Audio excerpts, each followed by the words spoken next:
Welcome everyone, as usual, to our continued series on marriage, how to maneuver, how to have a successful marriage by using the Word of God to navigate us through this difficult process that we see, or if we speak to other people, that it is difficult. Marriage is not easy. Everyone can tell you it's not easy. So we are here to clarify a lot of misunderstanding and how to get you back on track. And this is Joe. Always a pleasure here. Thank you, Victor.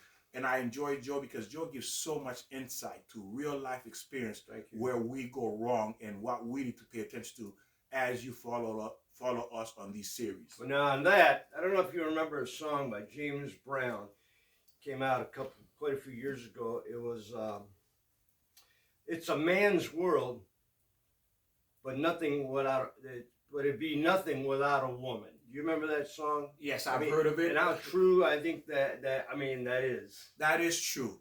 It's true. It's a man's world, but it's nothing without a woman. Woman, correct. Well, let's look at what really mean. And sometimes, again, we see how artists and people say certain things, and because God put that in us to understand, but we're not really paying attention to what is being said. Absolutely. Correct. So what it's saying is this: when Adam was created, the only way Adam could actually be like God, he had to be a giver. He had to be a giver because God is a giver.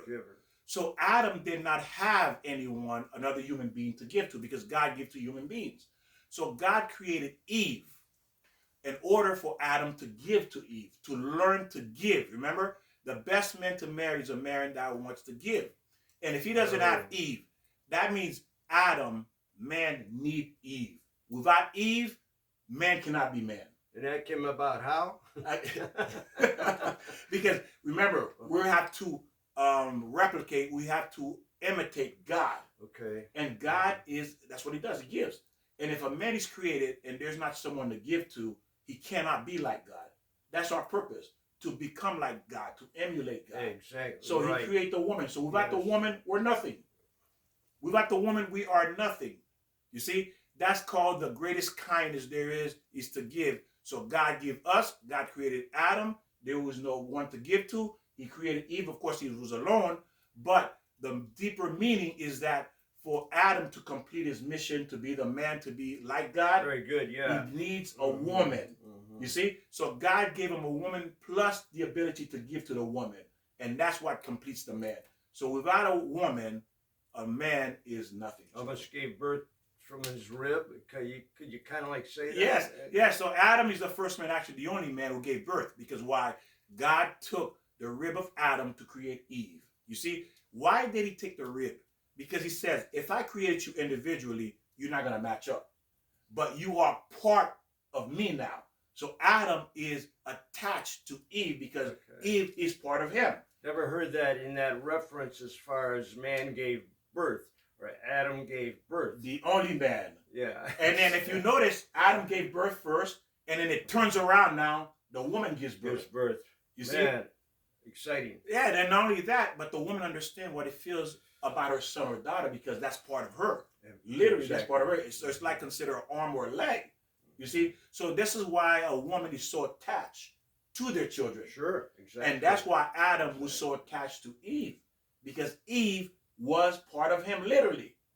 You see how beautiful it is? God, now works both ways. Yes. Woman can't be without man, too, because... Exactly, because you're right. Because the woman is a helper. She's there to help. And then the way she helped to, in terms of giving, is this. Man has to allow the woman to be a giver, meaning to give back to him. By him allowing her to give back to him, he's actually still giving. You see? So if you don't allow someone to give to you, you are depriving them the ability to give, to become a human being, to become like God. Yes. So giving makes you like God. So in return, Eve becomes like God too by giving back to Adam. Did God give us Moses to, well, I know it's going different directions. Please, to teach us the 10 Commandments. Exactly. That was a beautiful job, Joe. Okay. Because we did not know, so God gave us the Torah. The Torah is the instruction how to be like him. Let me ask you a question about Noah. Didn't God give Noah 7 commandments before Moses? Yes. What was that? Yes, there were 7 laws God gave Noah. That's what's called Noahide or Noah laws. Because he gave him 7 commandments plus 3 more that added to become 10. You said Noahide. What is that? Does that mean son of Noah? Well, Noahide are like the part of a. Oh, go ahead. No, you're right, Joe. Okay. You are right.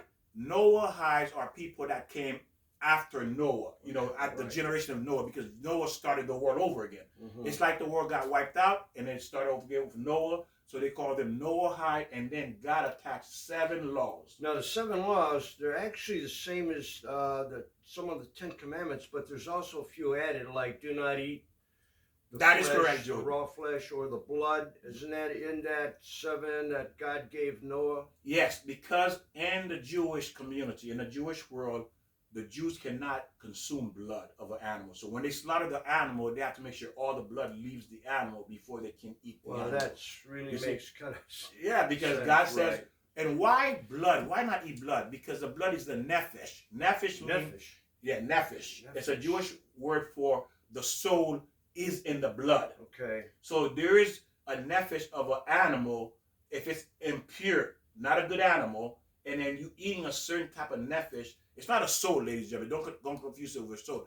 But because it means that that animal, like for example, if you eat a lion is a killer.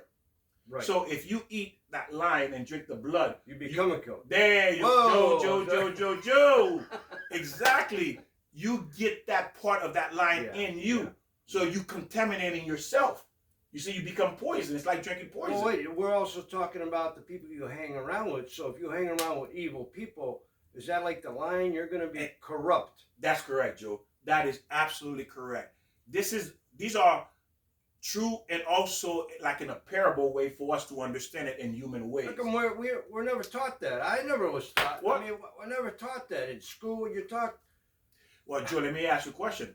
Did they ever tell you there was over 34,000 books the never, Jews read? No, never heard that. When I heard that, how do you read that many? That's impossible. And the sages were the highest people in the time that read all these books that translate to explain what God is saying for us to understand it. So all those books of the Torah, 34,000. Yes. Is that like actually where the Old Testament came from? And then we couldn't put 34,000 sure in here. Yeah, then we fit 34,000 books. Oh, this is a beautiful book, but there's only what? One line here of 34,000 books. There you go, Joe. That's it. We're getting out of the subject. No, here. but we're talking about marriage. But we want them to. Yeah, you're right. No. We're talking about marriage, but we want you to understand where this information coming from to understand marriage. Yeah. You see, so you can't get marriage out of that book you just showed, Joe. Exactly. We're lost. And even today's world, we're not taught anything. Yes, we are lost. What do? We're thrown in front of the TV. We watch Bugs Bunny, and that's all, folks. I mean, what the? Oh, beautiful, Joe. So how can I go into a marriage, and that's all I know, but that's all, folks. How can I go into a marriage like that? You can't. It's my all parents greedy. doesn't TV. It's all what I want. What do I want out of this marriage? You see, so marriage, you can't develop. That person is not prepared for marriage because the television has been their instructor of what life's supposed to look like. We have ruined ourselves, not knowing we're ruining ourselves, and the worst part of that, we destroyed our kids. Yeah, and we are. That's what's happening. Well, everybody sees that. No. And I bless the people, or I admire the people who really do. There are people out there, parents who are really teaching their kids, but there's much more. Amen. And Joe is so right. There are those out there who's trying, but again, who's trying to teach their kids the right way, teaching them according to your ability, what you think you know. But again, ladies and gentlemen, think of it this way, there's unlimited amount of information about marriage, about how to live in this world. We were not taught. So many rules, laws are right. And Joe just showed you there's only one book and there's 34,000 plus books. There's no way we have information to live in this world. But the Torah possess all that. These people possess this, okay? So now, Joe gave a beautiful point, and again, this is why we fail in the marriage. Well, I remember mentioning this before. I'm going to go over it again. Sure. Victor, you were an algebra teacher, Algebra 1. So if I take your course, Algebra 1, do I know all math? Do I know everything about math? That's it now. I read one. You're done? Yeah, am I done? No, Joe. Everyone who knows math, you're not done with algebra. I can't figure geometry out of that. It's impossible. Just because, another thing I like what you just said, Joe. Just because you don't know calculus doesn't mean it's not true. It doesn't exist. You see? Yes. You see? So because there's more math and you don't understand it, doesn't mean that more math doesn't exist. It's just that you're not able, or you don't have the potential, or you didn't apply yourself. Well, I to think want I to learn remember that. when I was 7, I was watching Bugs Bunny. I think there was a little bit of geometry on there. Well, I don't mean. Sorry about that, people. But maybe you don't understand. we don't know. I can't remember that. Maybe Joe did, but that's fine because the thing is what Joe's saying too, which is true. There is little sprinkles of information that is spread out through entire society, entire world that's coming from the Jewish I was community. being, I think you call it sarcastic. I know, but what you say is true too. I apologize. No, you're fine. Oh, because if you look at life, yeah, okay. everything we pretty much know is coming from the Jewish, but we're just taking pieces here and there to Right. serve our needs. Right. That's all we've done. Right. We didn't take the entire. It's like there's a cake, right? We just take a slice of the cake and we think we got the whole cake, but all we have is a slice. Right. Yeah. Exactly. That's all we have, a slice of that cake. And I want that whole cake, Victor. We're supposed to have the whole cake. Yeah, we're supposed to, because without the whole cake, we don't know what we're doing. But there's evil in there, sugar. Okay, well that's. I'm sorry. Yeah, I'm not. No, you're fine. That's really good, and that's why there has to be the humor to understand where we're going with this, ladies and gentlemen. It cannot be stale and dry. We want to teach you, give you information, and also to stay with us, to feel connected, that we are giving you information that will help you, your family, friends. Share these videos that we're doing because God inspires us and gives us this wisdom to share with you so you don't fall in those pitfalls. You don't make those mistakes. Your kids, you don't get to see your kids get destroyed by marriage. Be a teacher. Be a teacher. You see? Yes. You don't want your kids to be destroyed by marriage. You know, you're thinking they're in love, but again, for them to succeed, they have to know what to look for. You as a father and mother need to know this. Grandmother. Right information. You have to get not assuming anything. Now, let's look at this one. How do you protect your marriage? If you're married, ladies and gentlemen, you cannot really have a girlfriend that's single because you're a married woman. Well, and then you have a girl's night out. Does that sound right to you, Joe? Right, no. You're a married woman and then you have a girl's night out? Yeah. You're inviting temptation. That's what you're doing when you do that. You are not allowed to have friends who are single because why? They don't understand what it means to be married, Joe.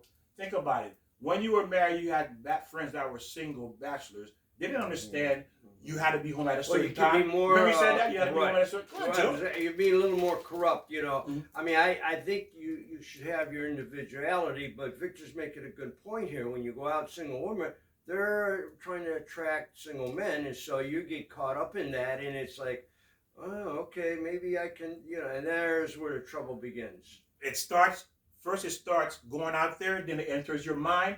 Then after you start to go out more and more with your boys and you happen to be married, or your girls, you happen to be married, down the line, you're going to find someone in that nightclub that's attractive. And especially if you're having a difficult time in your marriage. Oh, absolutely. Right? If you're not happy. Right? So it's easy to fall to that. Yes. Great. Yes. Because you're not happy with your husband, you're not happy with your wife. And probably that's what happens multiple times, all the time with people. Adultery or getting in trouble, and it's just chaos then. Exactly. And I remember you said, Joe, that when you went out, you had to watch your time too, because you couldn't do what they did because you were you were married. Absolutely. You got to be, what do you do out at 3 a.m? All the bars are closed, so maybe something else going on. So we have to make that monitor our time, like you were saying. There you go. Yes. Yes. And now we talked about 5. There's some things to create to help improve the marriage. One we talked about, we talked about cooking a good meal. If you're a wife and you know what your husband like, cook him the meal. Make a big deal out of it. Say, honey, I made this just for you. Yes. Wouldn't that feel good, Joe? You come home and your wife say, look, kiss you on the cheek. Honey, sit down. Look what I did for you. Yeah. And then you come into the pot and you smell in the pot and say, I did all this for you, Joe. Versus TV dinner. Here you go, honey, blang. Eat that. Oh, how would you feel, Joe? No, I wouldn't like that. You wouldn't like that at all? I remember my mom cooked, it was a TV dinner. I don't know if anybody remembers TV dinners. My dad ate it and he said, Helen, don't ever make this again. It wasn't real food, TV dinner. I mean, it's all chemical or whatever, but good point, Victor. You too, Joe. That's what I'm saying. You use life experience. And we have, as a woman, you have to appeal to the side that your husband likes, the things he likes. Magnify that. Magnify. Make that a big deal. Okay. In return, he has to do the same thing in return as well. Magnify their good qualities. Let them know you appreciate them. Let them know you love them. And you could not do this without them. Now, another thing that women make a mistake is that when they go out with their friends, Joe, they always look like a runaway model. Don't they look like a runaway model? Well, yeah, I guess you were saying. Why they don't look like that at home for their husband? Yeah, no, they got to attract something else maybe, or. But again, Yeah.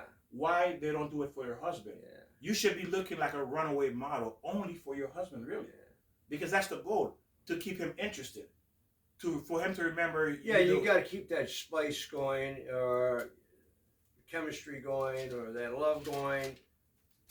That is correct, because if you start to look a certain way, then you're not gonna really be attracted to your husband or your wife. You start getting that pot belly, or you start, right. So you're not taking care of yourself, right? Then you start to lose interest in your spouse.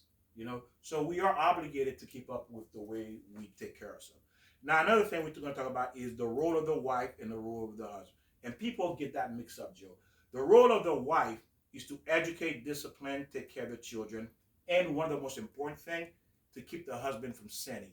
What does it mean to keep the husband from sinning? From going out there and cheating, to be intimate with him, so that way he's not wondering or thinking about another woman. Because when a man, it's prohibited for a man to think about another woman, you see, and then the way he's going to do that is when he's not being physically satisfied. Well, like you said a moment ago, you got to keep that spice going and look like a runaway model. It's not that you got to be perfect, but I mean, you do. You want to be presentable when your husband comes home, or vice versa. Exactly, Joe. When he comes home, he sees you looking gorgeous. Guess what? He's already excited. Men are easily excited. It doesn't take much to excite a man. Just look nice. It doesn't have to be, like Joe say, runaway model, but nice enough to excite the man. Because why? You want to keep his interest. And I'm thinking of the program Roseanne, where her husband, who can't remember the name, he'd come home from work, sit in a chair, drinking a beer. Hey, where's my beer? Bring it, and then you're looking sloppy. It goes both ways. The man's got to go home and, smell nice, look nice. I mean, you don't have to be perfect, but, be presentable. Now, think about it. As a man, as a woman, would you want to come home to that? No, I wouldn't tolerate that. Yeah. Now, as a man, would you want to come home to a woman like that, like Roseanne? No. You see? No, exactly. Because she's not making herself appealing enough to keep her husband interested. You have to look nice, ladies and gentlemen. You have to. But we're accustomed to that now. It's just like, everybody works hard. They come home, they want to relax. That's fine. But you got to also stimulate the marriage, like Victor's saying. Perfect, Joe. Even though life may require or demand a lot on you, you still have to make the effort. Because why? At the end, all the effort you're making, your job, everything, guess what? There's a day going to come you're going to retire, Joe. You're not going to care about that job. Matter of fact, why do you look for vacation? Every year you're looking for vacation. If your job was so important, you won't want to take a vacation from it. If your job was so perfect, who want to take a vacation from their job? No, exactly. If it's perfect. Exactly. So you take vacation because it's not perfect, it's burning you out, and then you can't wait the day to retire. So what does that mean? That means when you retire, it's just you and your spouse. Mm-hmm. You see, that's the only two. And I fell in that. I'm sure I fell in that, coming home from work and you're just tired and you don't think about anybody but yourself. You sit in front of, put on the TV, there's no conversation. Hi dear, how are you? Good seeing you, missed you. I mean, why can't you say things like that? That's a killer. That's a marriage killer. That's a marriage absolutely. Killer. Because you have to remember, you're no longer an individual anymore. You are one. And that's the point we're making, that you constantly have to think about the other, how they're feeling, how they're thinking, for you to make sure you don't fall off the track. Because why? It's easy, ladies and gentlemen. Once you've been with someone for 5, 10 years, you think, oh, they're already mine. I got them. I don't need to do anything wrong. You see? Yeah, exactly. Wrong. That's the mindset. Exactly. And guess what? There's another woman or man who's willing to do what you're not willing to do. They're willing to do it to get him or her. You see? So you have to keep that the same when you went in, with that same energy. And remember, we talked about it last session. We talked about that. When you're excited, your job is to create that excitement again and to maintain that excitement throughout the entire relationship. And that excitement is supposed to grow more. Imagine when you first met your husband or wife, how excited you were. But remember, it dies out. Right. But imagine it goes the other way around. We try to 20 years. Try to keep that honeymoon going as long as you, I mean, forever, really. Forever, as long as some people do. I've seen that with some. I've seen old couples walking down the street hand in hand. The husband opens up the door, and everybody's. I mean, you see that, and you go, That's what I want. Exactly. There are exceptions, but again, it takes work. You have to work to get that back. And the job is you have to go reach that feeling when you first met and then surpass that feeling. Victor, I saw it in a video. A friend of mine sent it to me. This was this elderly couple, well, probably younger than me, but they were jitterbugging. And they were in tune like from day one. And I'm almost positive they were together when they were like 20 years old dancing like this. They were and I was actually kind of jealous. I wanted to be a partner where I can dance jitterbug. Joe, I'm with you. I'm with you. Because why? When our marriage failed, we feel like a failure. It destroys us mentally. Yes, yeah. We feel like a failure. I have no meaning to my life. And the only reason that, women, more particularly than men, goes on is because they have the children they start raising. But what happens when the children leave, Joe? What happens when they leave? Who are you? Wait a minute. Husband, who are you? You're my wife. Oh, I remember you. Yeah. So when the children leave, you're like, who are you? Yeah. I've been married to you for 25 years. What do you mean? Who am I? And that's where divorce comes. A lot of people get divorced when the kids beautiful. Oh, very few will nice point, Joe. Rekindle that. Yeah. They will. They go, okay, very rare. Let's get the kids out and let's do what we have to do. Oh, Joe, beautiful. Very few will rekindle. You're right. But most people drift apart. Right. Because they never connected. Because we have to acknowledge there are beautiful people out there who know what to do in their relationship and their life. And what is it about? Bring God in your heart and your mind in your marriage. Beautiful. That is true. Without God, ladies and gentlemen, this is his wisdom. It's not going to succeed. And if you look at, like Joe said, rekindle. And if you've been doing the work for the past 25 years while the kids were at home, you've been working, doing these tips, applying these techniques to your marriage, you should have reached a level where it's higher than the day you met. And that's beautiful that you have to teach your kids and spend a lot of time, but don't let your marriage go. They can't. Whatever, make a date, do something, whatever you can to keep that going. And people do. Yes, and we're going to get into that. Wonderful, Joe. You're always jumping ahead. Yeah. Wonderful. You're always jumping ahead. But that's beautiful, and that's it's true. So you have to work on that marriage. That's your goal, to become one, to fuse while you're raising the children, because the children are going to leave you. You're going to be alone, okay? No one, you're going to be alone. But if your husband and wife have done the work properly, they're going to enjoy when the kids leave. You see? Absolutely. They're going to enjoy. So again, that's something you must keep in mind. Now, the woman, that was her responsibility, and the man is a provider. This is like in a Jewish, so you understand the Jewish marriage. The man provide financially for the family, but the main purpose of the man in the Jewish marriage, he has to learn Torah, because Torah is what creates a human being. Torah is what creates almost that perfect man. Without it, he cannot be a perfect husband or perfect father. The 613 commandments, laws, yeah. So he has to apply that to his life, because if you notice, God obligates the man with more responsibility than the woman, because we have what is called the Satan. He's going to tempt us. And the only way to fight off the Satan is we have to learn. We're going to have to bring up, because I don't know any other than 10 commandments, and maybe there's one lust that isn't in 10 commandments. But I mean, we have to bring up, what are some of those 613? Well, that's the thing. People don't know that. Yeah, but those are exclusively for the Jews. It has nothing to do with us. That's for the Jewish, not for the Gentiles. We'll have to talk about that. Yeah. I see what you're saying. You see? So there are, because we all have certain role in the world. Right. God gave each being certain role in the world that he expects us to fulfill. You see? Well, what did you mention? Like hygiene. Isn't hygiene one of the... Oh, absolutely. Okay, so, but we have to know that, not just... No, of course, I'm not arguing with you. No, I know what you're saying. You're right. I appreciate how you say that. But I mean, hygiene, if that's in one of the 613, we have to know that. Which is true. People don't know. They'll say, that's not a commandment, but it is a commandment. Joe is right. He is right. Even though all the laws do not apply to us, but there are some that does apply to us, okay? Those that would call more of a common sense type of laws. Yeah, exactly. Common sense. They will fall under more common sense. Everybody know you should shower. Everybody know you should brush your teeth.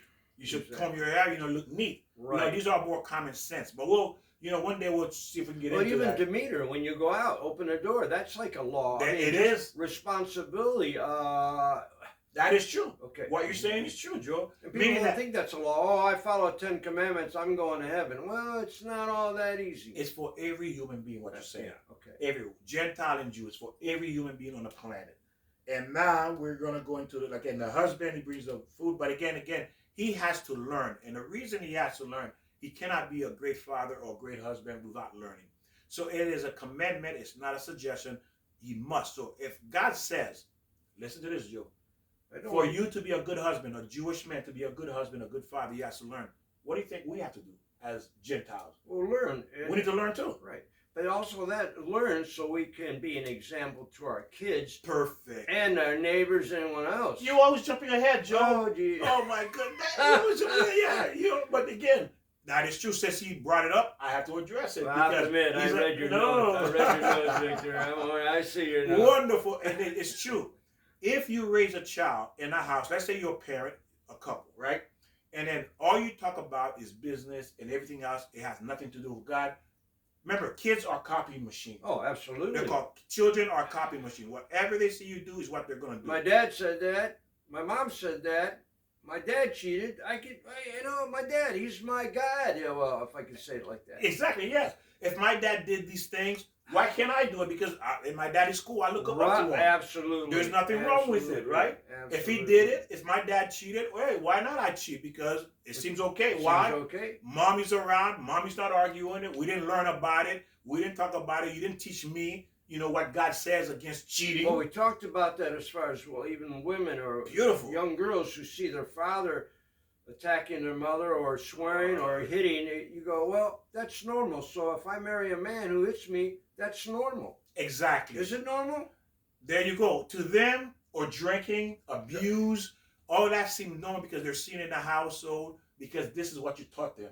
You didn't teach them nothing with God. Anybody who's been raised in that type of an environment, that child going to have that same life. My parents, beautiful parents. We went to church, but my dad never set me down and let me talk to you about women, or let me tell you about sex. I mean, there was no education. I learned from the street. I was streetwise, or books, and also, like Victor says, you have to get that knowledge, the truth, the true knowledge, not from TV, not from where's my phone, internet. Oh, yeah, hey, internet says this.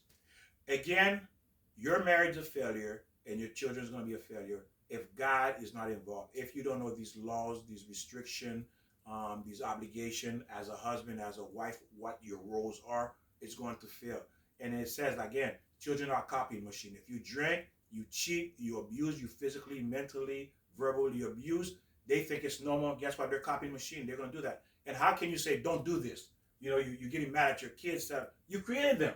I'll guarantee you, every situation that we've seen where there's shooting in schools, the child was not educated. The child didn't have God in his life. The child didn't know the rules. And maybe he needed help mentally, physically. You have to be attentive to that. Yes, that is not. We're not. And then why? The number one reason is because, again, we are here to improve our ways, meaning that to refine our character. We all are flawed. We all have flaws. Yes. We have to get rid of those flaws. How can I enter a marriage, Joe, if I have flaws? No. If I'm a woman beater, I beat women. It's going to end. Am I going to have a successful marriage?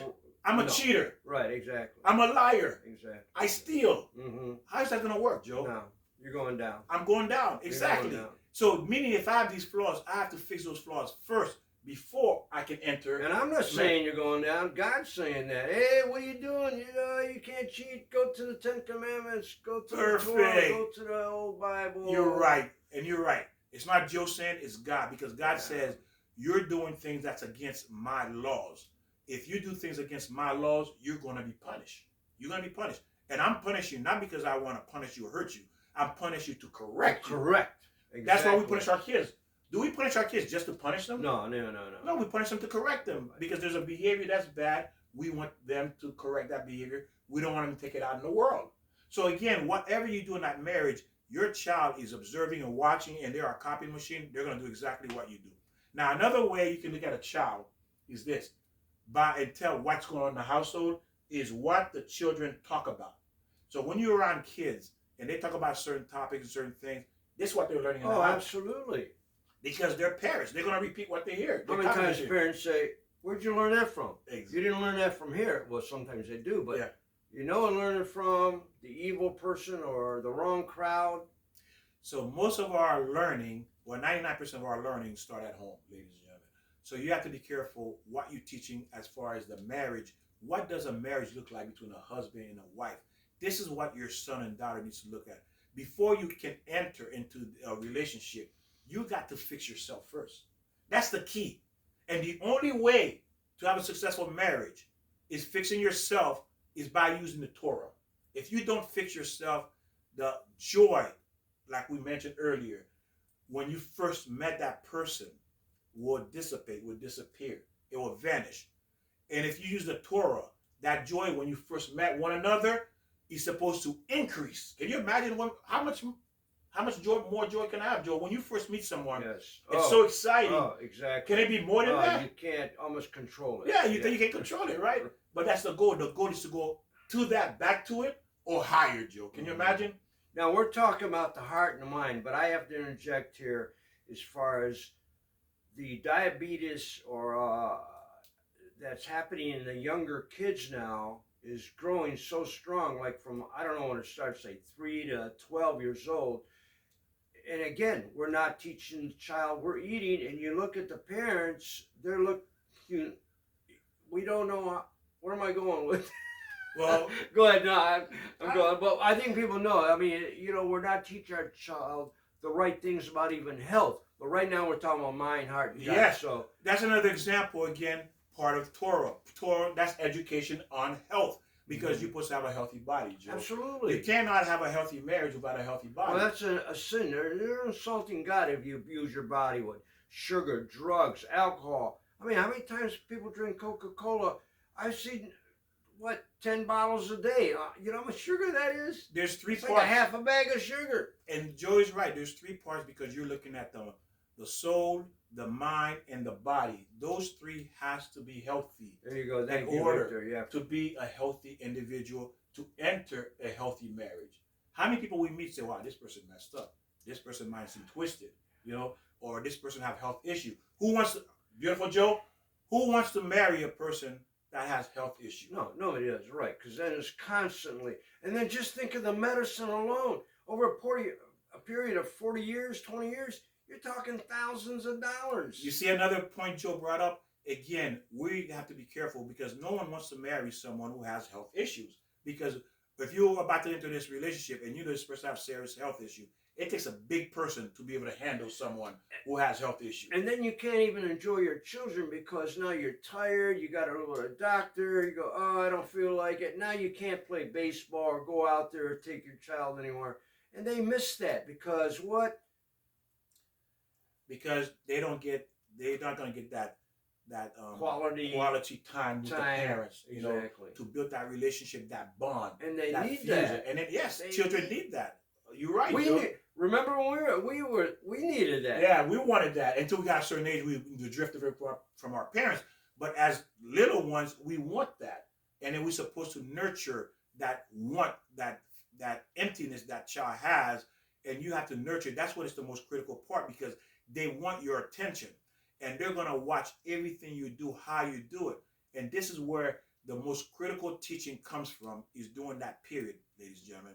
When they desiring to be around you, want to be with you. That's where the greatest teaching comes from. Beautiful, Joe. The greatest teaching. If you notice, when your kids reach a certain age, they don't even want, hi, mom, hi, dad, bye, mom, bye, dad.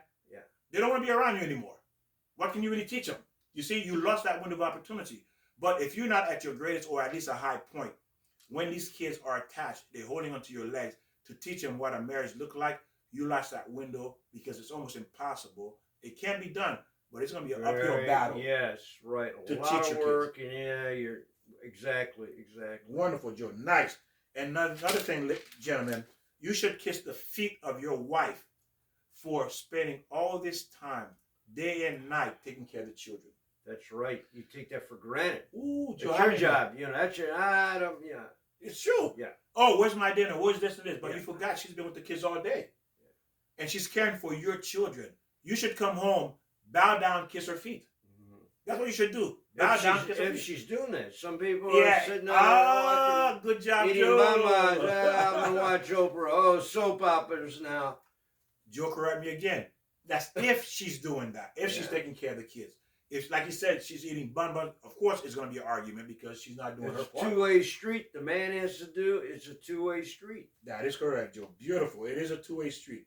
So we must understand the role of each one in the marriage for it to work. And you have to work as a team, not individual. Once you get married, you're no longer one. You're now a team. You know, that's very difficult because, okay, let's say one spouse goes out, works 12 hours as far as even driving. And, you know, in driving, that's a work, that's a chore in itself because you're tense driving. Yeah, I mean, everybody's going 80 miles an hour and somebody passes you going 90 and then you got to stop. So when you come home, the spouse from working, bear with me. I got you. I know where you're going. Go ahead. So now it's like you're tired. And so now what about your wife that's worked or the other spouse, 12 hours making lunch for the kids, cleaning up, making dinner, taking care of the kids when they come back. So now whose responsibility when everybody comes home? We got to all both share. You know, wife, what can I do? I know you're with the kids. Can I help you? Go rest. I mean, that's a bad. Ooh, that's a tough one, Joe. Yeah. Very nice. What Joe said is a tough one because most people probably fall in between that category. Who should be responsible for the kids? But again, it boils down to the role of each person. Equal, yes. The role. We all, you know, the role. the wife has the role of the children and the husband provide. But even though we know our role, it doesn't mean I cannot come and help you with your role. It doesn't mean that. You see, it doesn't mean say, yes, I'm tired from driving, being in traffic. You know what?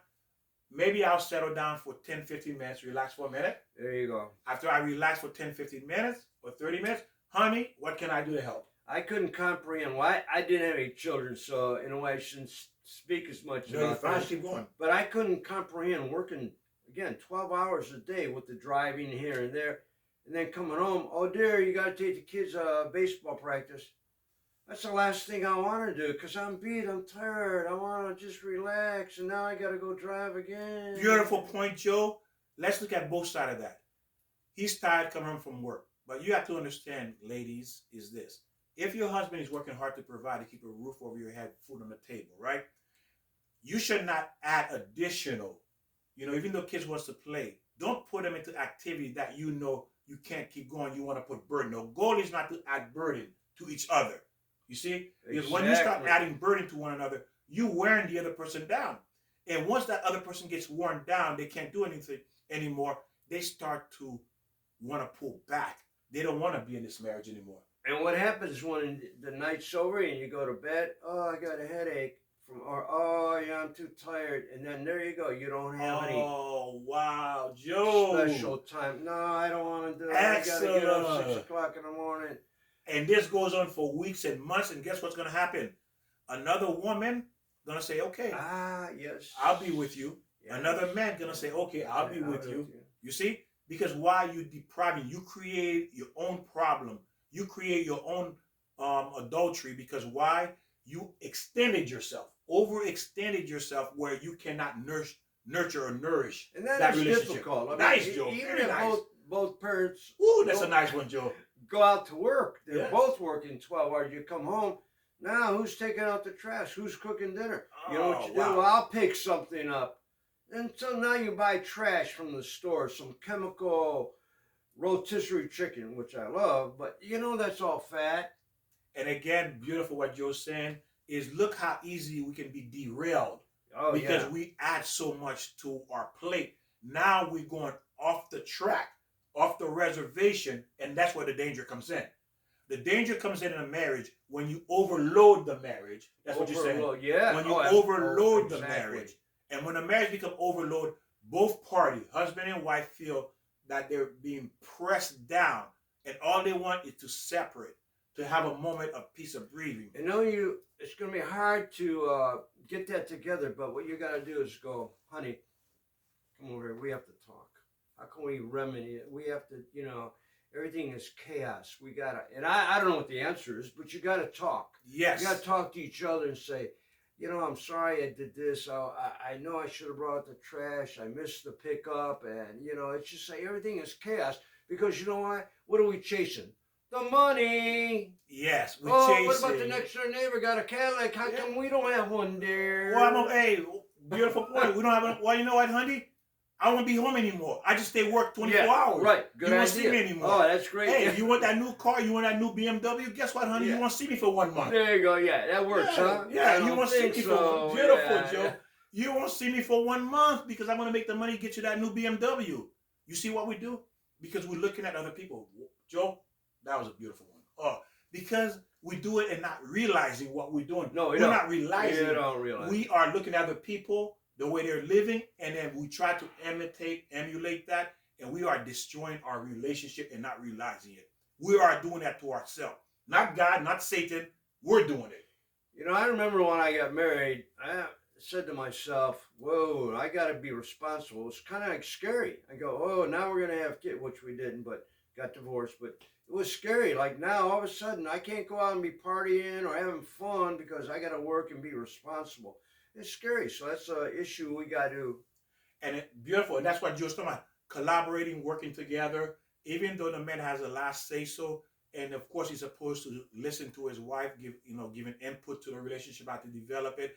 But there's, again, as you can see, there's endless amount of information you need to know before you entering a relationship into a marriage. And one other thing I like what Joe was saying about looking at the neighbors, wrong. The only place your eyes should be toward is the Torah. Okay. What does the Torah says how for me to behave, act, and conduct myself with my husband, my wife, and my children? That's where the answer is. There's no other answer. Everything you're seeing out there is designed for you to lose your marriage. And start with your own Bible, your Old Testament. Start your Bible. Yes, your the Old guide. Testament. Just Yes. go, and then you. Yeah, the Old Testament, because that's the Torah. That's a little, of course, it's not much of information, but again, it's a beginning. You need to learn because, again, if you're looking, like Joe says, all these examples is given. If you look outside, ladies and gentlemen, your marriage already failed. If it's not failing yet, it will be. Because if the kids leave the house, you're not going to really want to be with other people because you're going to with the person you were because you never bonded. So now you lost interest. You don't want to be with that person. The children leave. Oh, it's my chance to leave the marriage now. Again, this is the disaster you're bringing up on your heads when you don't know what God says to do, how to control and conduct yourself in a marriage because you're destroying you're destroying your spouse, and you're destroying your children. And another example of collaborating is working with your wife is this. You are out working and the wife is home taking care of the kids, right? For the whole week, the children wanted chocolate. But the mother said, no, Joe, you got to do your homework. Right. After you get your homework done, you'll get it Friday. But yet, Joe want to be super dad, super macho. Joe put his cape on and he said, honey, go ahead, give him the chocolate. But you already told him you're not getting the chocolate as a mother. What Joe just did, he just destroyed the whole week of work she's been doing to discipline those kids, to do their homework. Yes. Don't try to be, because she's been working hard to get them where they are, and you come and you destroy that in 1 second. You don't realize that. You don't realize that. That's got to be... And you think you did a wonderful thing. And guess what? You didn't do a wonderful thing. You did a horrible thing because you destroyed her authority. You stepped out of your boundary. You stepped out of your role as a husband and took the role of a woman. And men do that quite often. And some women, vice versa. We leave our role. We want to play each other's role. I never looked at it that way. Very good. Yeah, we cannot interact, like cross over to each other's role. We all have our role, and just our role is enough. Right. And you got to talk about the roles with each other. Okay, yes. Which I'm going to give the child chocolate, and then whatever. You got to talk about it, and one that's allowed with each other. The rules within each other. Yes. For the children. And then the thing is that, okay, so when you cross over to each other's role, you want to assume another person, the husband role. The husband want to assume the wife role. The wife want to assume the husband role. Again, right there, God leaves because God says, I didn't give you that role. That's not your role. So I'm no longer part of this marriage because you are sinning against what I told you not to do. And how many times we'll say, don't tell daddy, don't tell mommy, Ooh. Oh, And you then know what now you're creating division, betrayal. I was gonna just say that lying. Now you're lying. Don't Yeah, tell oh, mommy, beautiful, yeah. We're teaching our child that. To lie to their spouse too. Yeah. Now, what did mommy say? No chocolate till Friday. That's how you gotta. There you go, Joe. What did mom said? No chocolate till Friday. That's what Joe said. Then no chocolate until Friday. Because why? That's mother role. That's mother responsibility. You cooperate with mom. Because again, every man should be kissing the feet of their wife. If, like Joe said, you have a good wife. There you go. A good mother. There you go. You should be kissing her feet. Because why? She's doing a tremendous hesed. Hesed means kindness to you. She's raising your children, and she's giving them the best education she can possibly give. So you should cherish this woman.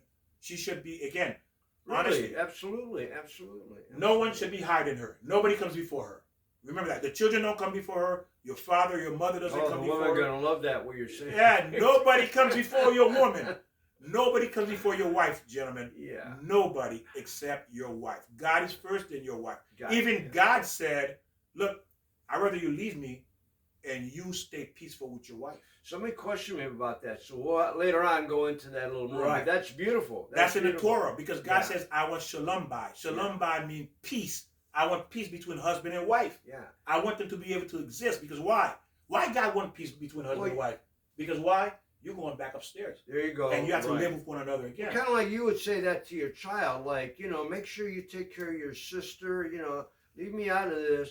Well, I don't know if I'm saying that right, but, you want your children to,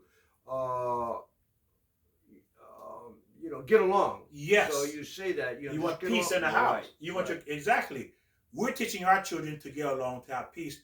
But husband and wife cannot have peace, Joe. What's going on here, Joe? You gotta have peace. How is that possible? But look how we're being, what do you call it, two-faced? Right, exactly. Are we being two-faced? Yes, yeah. We're telling our kids, hey, don't tell your kids to not fight each other if you and your husband are fighting. Well, that has to be the main priority is the husband, because we were talking about, the children look at us. And they go, well, that's what mom and dad is, and that's normal. Whoa. So you have to be, the parents have to be the example of what it looks like to able to get along for another human being. That's what our job is as husband and wife, to treat one another, to fuse back to become one, because when you leave, you're going to go back upstairs again and merge and become one.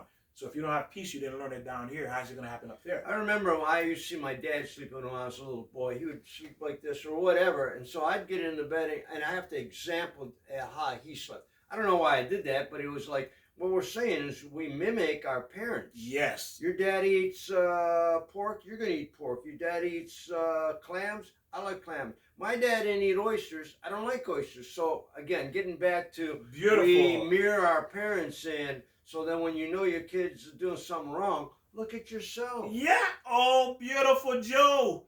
If your children are doing something wrong, guess what? They got it from you, most likely. Absolutely. You're the cause of what they're doing. They got it from you. You see, but guess what? We're being a hypocrite. Why? We want to blame the kids. Say, oh, why are you doing this? Well, if the kids should turn around, well, I'm doing this because I saw you do it. Right. That's why I'm doing it. Why you punish me for? Exactly.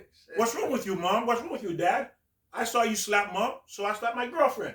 I saw you drink, I drink. I saw you lie, I lie. Why? Am I at fault? You taught me this. Exactly. You see what we're doing? But we're not aware we're doing that. And Joe, that's beautiful. And another thing we're going to move into is private time. How important is that for a husband and wife to have private time, Joe? I like it, yes. You mean together or individually? Together. Okay, together. No, we were mentioning it before. Yeah, you have to have you jump ahead. That's the point, Joe. You're always jumping ahead. Right. Yeah, you got to tell the kids, look, this is mommy and daddy's time. We're going to go here. Well, and the kids, all depends how young they are. You can't leave them unattentive. Yes. Yeah, right. Good job, Jess. But Victor, you got to have that. Yes. Even if it's a private date, going out on the beach, whatever you like. Minimum once a week. I would say minimum. Once a week, you need to have at least 2 to 3 hours to yourself. And respect. Let's say again, the wife wants to go to ballet, and the guy goes, "Oh, I don't want to see that." Yes, but go to the ballet, and then when you say, "Will you go to a football game with me?" and she'll go, "Yes, dear." And so you gotta share each other. You may not like it, but you want to be, because again, if he doesn't take you, he might take somebody else. And that takes time too, to develop. Again, you have to start working on that. If you in your marriage, you're not doing those things, then you need to start that. You need to start planning. And if you're anticipating getting into a relationship, then you need to watch these videos over and over and over again. Write them down, apply them to your life. Because again, ladies and gentlemen, there's no way you can be successful without God. Because God is giving you the instruction what you need to do to have successful marriage. If that's what you want. Oh, exactly. Everybody really wants that. Yeah. So if you want to fail, don't do it. Don't do it. But if you want to succeed, you have no choice if you want to succeed. And you're not succeeding for yourself. You are succeeding for your children. Oh, absolutely. Because if you're successful in marriage, guess what? Your kids are going to want to get married too. Exactly. They want to say, I want to have what dad and mom had. Right. How many of us say that, at least at our age, we want to have what our parents had if it was good? Every child wants to have what's good their parents had. And you got to teach them reality, not the Ozzie and Harriet syndrome, which I call it, like everything's beautiful. It's okay to argue, but not to show constructive argument. Yes. Well, dear, what about this? And get to not what you want, what they want, it's what you want together with God. What is the right answer here? Yes, and we talked about having common goals. That's another thing. Find something you have in common. It could be the child. You focus on one thing you two can work on. That's a starting if you have children. Or it could be something you two do together, an activity. But again, something productive that's going to help your marriage develop. And do something what you did when you were single together. What's it called when you get together? Oh, I can't. Dating. Engagement. Or when you're engaged. Or even dating. Yeah. Of course, those things, we fade away from some of those things because we can't do those as individuals. No, exactly. Maturity. Exactly. But find something that's going to enhance the marriage that you two can do together. Man, I think the best thing I would recommend, the only thing, honestly, that's going to secure your marriage is read the Torah together. Well, beautiful. Get time. Find time. Joe is reading all the time, ladies and gentlemen. I want you to know that. He's reading because he wants to improve. He wants to be a better Joe. And guess what? I'm going to tell you right now, most people would not have grown like Joe done because Joe has been working on himself to grow. I've been working on myself to grow. I'm not the same Victor I was 5 years ago, 4 years ago, 3 years ago. I'm not even the same Victor I was yesterday. Right. Joe is not the same Joe he was yesterday. Exactly, you see the beautiful? Exactly. Because he's changing, he's learning. The more he learned, the more he changed. And the you more never stop learning. I'm still, and making mistakes. I mean, we have to get back in like you're saying, learning, Victor. Definitely, beautiful, Joe. Definitely. And Joe is growing every day. I'm growing every day. Why are we growing? We're learning. And as we learn, we're applying these rules, God rules, not my rules, not your rules, to our life, so that way we can have the healthy life we desire. And I'm sure there's Bible studies, there's Torah studies. I mean, go out there if we need help or if you need answers, because it's very hard to read the Bible or the Torah or whatever, but we have to get information from the experts. Better yet, let's look at this. Watch these videos together. Yeah, absolutely. Watch these videos together, take note, and discuss it with each other. Exactly. Because there's going to be endless. Because this thing, you can watch this 100 times, this video 100 times, and you're going to learn something new. And stop to the issue. Turn it off and go, okay, what are these guys talking about? I don't understand about, Beautiful. Because now you have substance in your marriage. You're learning to be better human beings, and you're learning to improve your marriage, and now your conversation is not idle chat. It's not gossiping. It's not worthless. And people don't realize what they're doing. You can turn it off and then say, darling, is that what I do? Do I do that? Come home and ignore you? Nice, Joe. Nice. Do I help you in the dishes? Do I help you doing my responsibility? Beautiful. I don't. I mean, because we get so, what's the word? Wrapped up in life. Yeah, in life. That's or our own selfish desires. And then what do? You turn on the TV. It's a numbness information. Yes, that's the television, ladies and gentlemen, is designed. Think about what I'm going to say. It's designed to kill you, to kill your marriage, to kill your children. That's what it does. You want a healthy mind, and you stay sharp, and then have the kind of marriage relationship you want for yourself and your children. Watch this video with them. Ask your children questions. Take that hour out or 2 hours. Say, hey, we're going to watch Joe and Victor. And then tell me what you're getting from this video. What do you know about relationship? What do you know about this? Whatever the topic is we may be discussing or at a particular time in this video. Why? It's going to stimulate these kids to learn, to understand, wow, I remember when I was growing up with dad and mom, I was watching Joe and Victor, and then I've learned so much with my parents. And now because of that, they see marriage in a complete different view. Because the kids will say, what are they talking about? I don't understand. And so now you explain it. And then even when you're explaining, you learn. How many times, Victor, we're talking and I go, wow, just by our knowledge together, I learned something new. Me too. With Joe, all the time, he brings up life experience. Like, whoa, Joe, that's in the Torah. How do I know it's in the Torah? Because I'm studying to learn. And then because his life, from the most magnificent thing, incredible thing I know about Joe is this. Every life experience he tells me, I can find in the Torah. All his life experiences in the Torah. And I'm blown away by that because I wasn't like that at 16, at 15 years old. And he's been like that. I'm so impressed. And he's showing me what I need to look like when I get older, like him. He's now my model. Joe is my model. Well, Victor, like you say, I'm a parent, and everything I do is what, I've learned. It's not anything new. And it's easy to learn if you sit down and go, what did I do the other day? Ooh, that wasn't right. I mean, the knowledge, and you ask God, and he's going to give you that answer one way or another. Yes.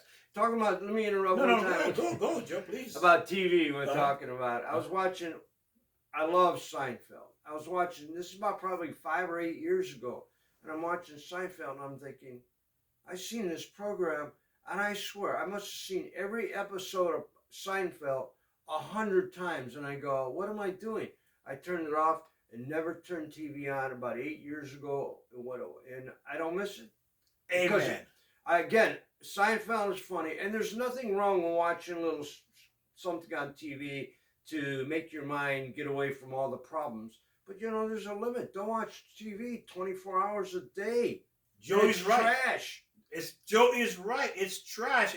Look at your life. Look at what it has done to you, to your children, the media, social media, the Facebook, the texting. It has destroyed pretty much almost all part of humanity. Only a few smart enough to realize this is destroying me.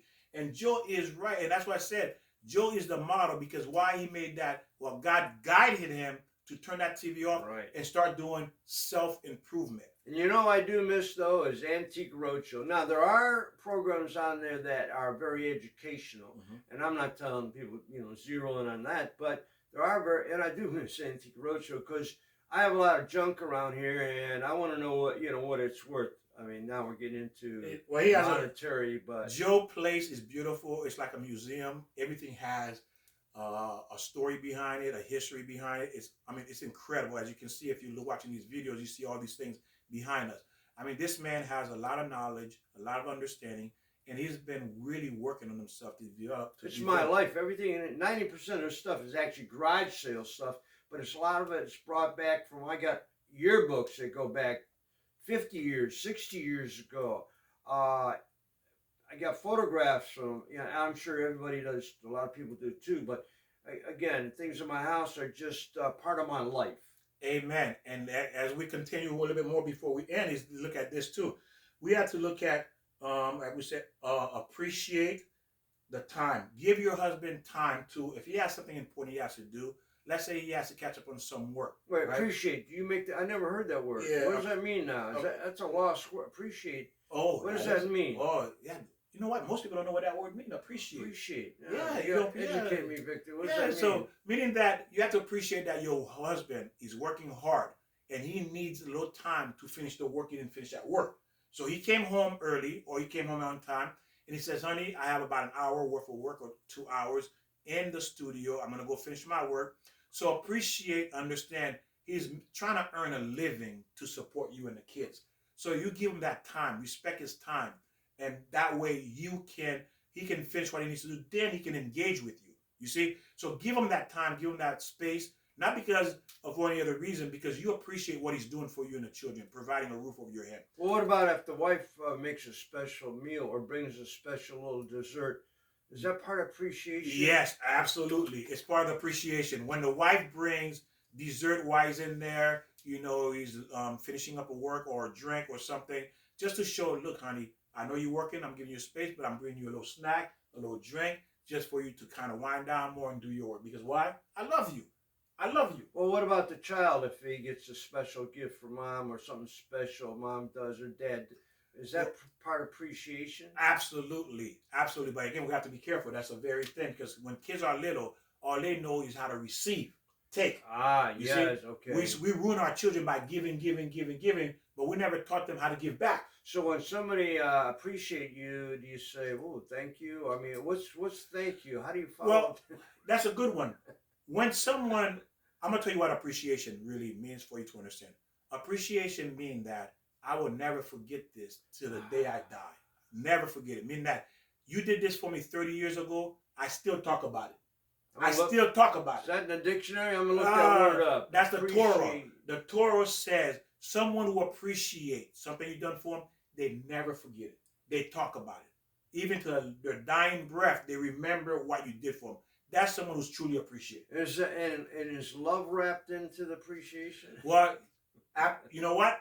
If you appreciate what someone did for you, it's because they loved you or care for you to do it. Thank you. Right? Yes. So they care for you. Yes. So if I did something for you or you did something for me and I appreciate it because I really care for you is why I did it. Right. In return, my appreciation showed the love I have for you because why? I never forgot what you did. Okay. I never forgot. That's the love I'm showing my love for you. And that goes beyond spouses. What about when somebody opens the door?